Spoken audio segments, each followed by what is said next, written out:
Bismillahirrahmanirrahim. Assalamualaikum warahmatullahi wabarakatuh. Perkenalkan, nama saya Arif Prasetyo Junaidi. Saya dari kelas Perbankan Syariah 3 angkatan 2020. NIM saya 20410501089. Nah, di sini saya akan menanggapi video penjelasan dari Bapak Dr. Abdul Wadud Nafis LCMEI yang berjudul Konsep Dasar Ekonomi Islam. Dalam video ini saya sangat setuju pada penjelasan Bapak Dr. Abdul Nafis LCMEI yang berjudulkan Konsep Dasar Ekonomi Islam ini. Baik, langsung saja kepada rangkuman saya hasil dari menyimak dari penjelasan Bapak Dr. Abdul Nafis LCMEI pada konsep dasar ekonomi Islam. Untuk yang pertama, akan lebih baiknya kita mengetahui apa itu definisi ilmu ekonomi konvensional atau secara umum. Definisi ilmu ekonomi adalah sebuah cabang ilmu yang membahas dan mempelajari tentang perilaku manusia dalam memenuhi kebutuhannya dan memuaskannya. Ilmu ekonomi ini sangat penting. Mengapa? Karena ilmu ekonomi ini mempelajari tentang perilaku manusia dalam memenuhi kebutuhannya dan memuaskannya. Dan kehidupan manusia di bumi ini tidak akan lepas dari apa itu ekonomi. Nah, jadinya ilmu ekonomi sangat perlu dan sangat penting untuk dimiliki oleh setiap manusia. Baik, ya lanjut, yaitu definisi ekonomi Islam. Definisi ekonomi Islam ini yaitu sebuah cabang ilmu yang membahas dan mempelajari tentang perilaku manusia dalam memenuhi kebutuhannya dan memuaskannya. Tapi apa? Untuk mencapai falah berdasarkan pada prinsip-prinsip nilai-nilai Al-Quran, Sunnah, Ijma, dan Qiyas. Bedanya ekonomi Islam ini dengan ekonomi secara umum atau konvensional, yaitu ekonomi Islam ini ekonomi yang dimana di dalamnya membahas aturan-aturan ekonomi yang dengan ketentuan Allah Subhanahu wa Ta'ala atau sesuai dengan prinsip-prinsip nilai-nilai Al-Quran, Sunnah, Ijma, dan Qiyas. Untuk yang saya ketahui, Ijma yaitu kesepakatan seluruh ulama mujtahid pada satu masa setelah zaman Rasulullah atas sebuah perkara dalam agama. Sedangkan Qiyas yaitu menyamakan sesuatu yang tidak memiliki nas atau hukum dengan sesuatu yang ada nas hukum berdasarkan kesamaan ilat atau kemaslahatan yang diperhatikan syara. Baik, lanjut yaitu kepada perbedaan ekonomi Islam, kapitalis, dan sosialis. Untuk kapitalis yaitu diwakili blok barat dan sosialis yaitu diwakili oleh blok timur. Untuk perbedaannya yaitu yang pertama yaitu pada ekonomi Islam. Ekonomi Islam ini bersumber dari Al-Quran, Al-Sunnah, dan ijtihad ulama. Untuk ekonomi kapitalis yaitu bersumber dari pemikiran dan pengalaman manusia. Dan ekonomi sosialis yaitu dari pemikiran dan pengalaman manusia. Yang kedua yaitu kompetisi dikontrol syariat Islam. Maksudnya yaitu dalam perekonomian Islam yaitu berkompetisi dengan yang lain yaitu dikontrol dengan syariat Islam atau tidak adanya kecurangan dalam berkompetisi yaitu harus dengan ketentuan syariat Islam. Untuk dalam kapitalis yaitu kompetisi usaha bebas dan melahirkan monopoli. Nah, jika pada ekonomi kapitalis yaitu bebas berkompetisi sesuai atau usaha bebas, tidak ada batasan atau tidak ada tidak ada aturan-aturan yang menekan kecuali dari pemerintah, dan melahirkan monopoli.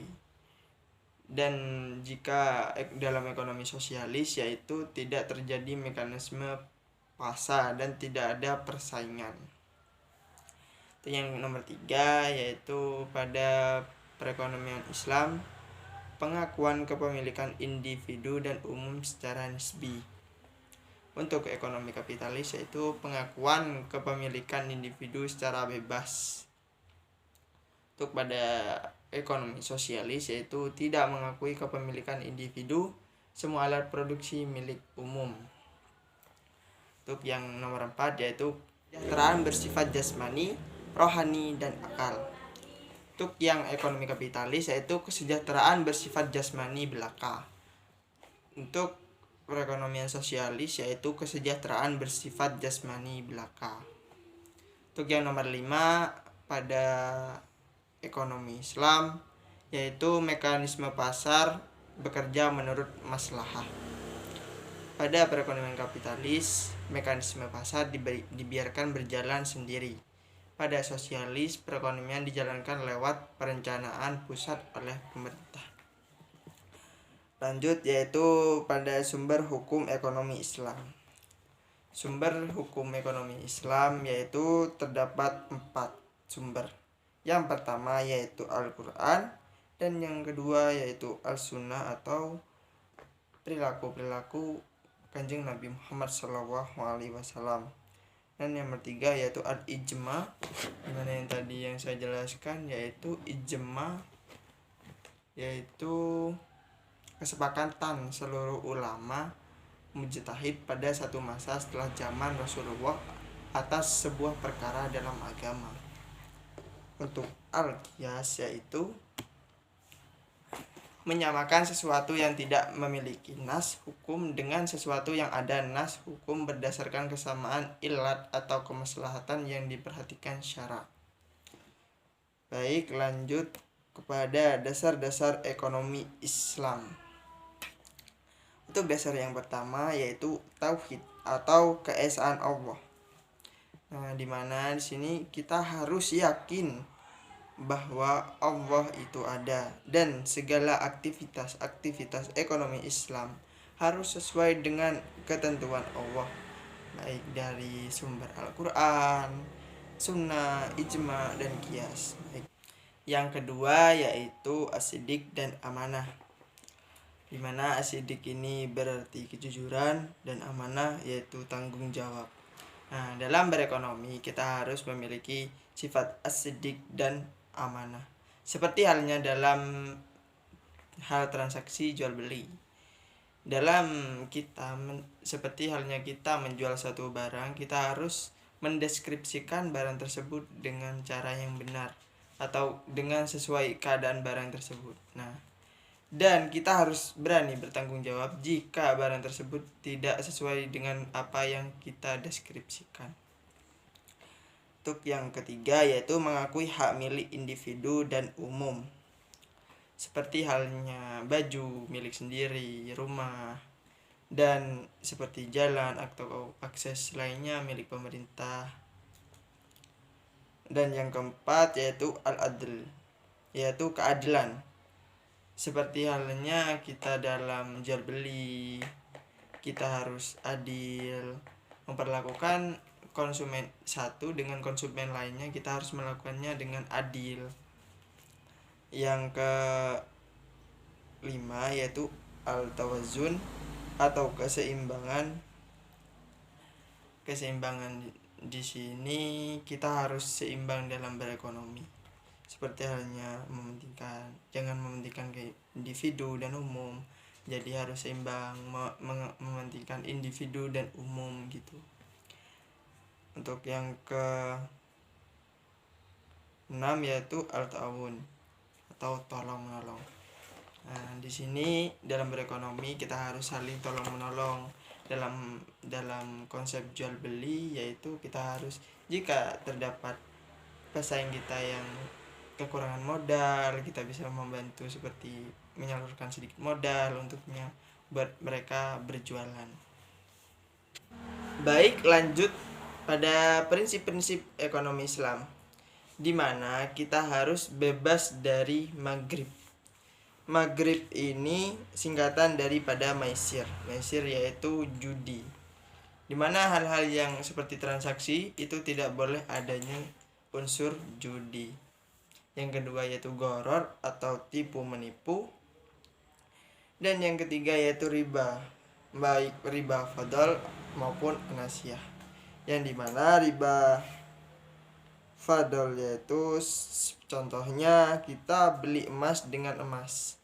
Nah, dalam kita beli emas dengan emas, nah timbangan antara emas yang ini dan yang ini kita itu harus sama, harus seimbang. Tidak boleh adanya seperti halnya beratan emas yang A daripada yang B. Nah, emas yang keduanya ini harus seimbang biar tidak menghasilkan riba. Dan yaitu riba an-nasiah atau kelebihan hutang. Seperti halnya kita meminjam uang kepada si A. Nah, kita meminjam uang 1 juta kepada si A, tetapi si A memberikan syarat bahwa uang tersebut harus kembali kepada si A, yaitu lebih dari nominal yang kita pinjam.